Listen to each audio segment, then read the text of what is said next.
ETV, Gemini TV రెండిట్లోనే వచ్చేవి. తర్వాత ఈటీవీలో కంటిన్యూగా ఇప్పటికీ ఈటీవీలు వస్తున్నాయి. అప్పుడైతే స్టూడియోకి వెళ్ళి చెప్పామండి. అవును, అప్పట్లో అక్కడే రికార్డ్ చేయాలి. దానితో అనేక మంచి సబ్జెక్ట్స్ అక్కడ ఒక సబ్జెక్ట్ థరోగా చెప్పే అవకాశం వచ్చింది.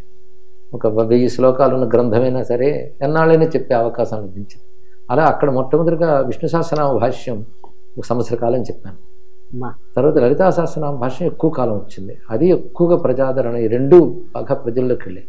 అక్కడ నుంచి ఏదో ఒకటి నాది వాళ్ళు ఉండేటట్టు చూశారు. అది గొప్ప విషయం. అదే అరుదైన గ్రంథాలు కూడా చెప్పుకోవడం జరిగింది. అందులో నారాయణ భట్టాచార్య రచించిన నారాయణీయం గ్రంథం కూడా నేను బహుకాలం చెప్పాను అక్కడ. అదేవిధంగా కావ్యకంఠ గణపతి రచించిన ఉమాసహస్రం, ఇలా అనేక విషయాల మీద అక్కడ ప్రసంగించే అవకాశం లభించిందమ్మా. తర్వాత అనేక ఛానల్స్ పెరిగాయి. నేను కూడా అనేక ప్రాంతాల్లో చెప్పడం అవ్వడంతో వాళ్ళు కూడా నేను ఎక్కడైనా ప్రవచనాలు చెప్తే అక్కడికి వచ్చి రికార్డ్ చేసుకుని పెట్టుకుంటున్నారు. ఇప్పుడు ఇది ఎప్పుడైతే ప్రవచనాలు కొంచెం బిజీ అయ్యాయో వాటి మీద అభిరుచి ఉండడంతో సినిమా రంగం నుంచి నేను స్వచ్ఛందంగా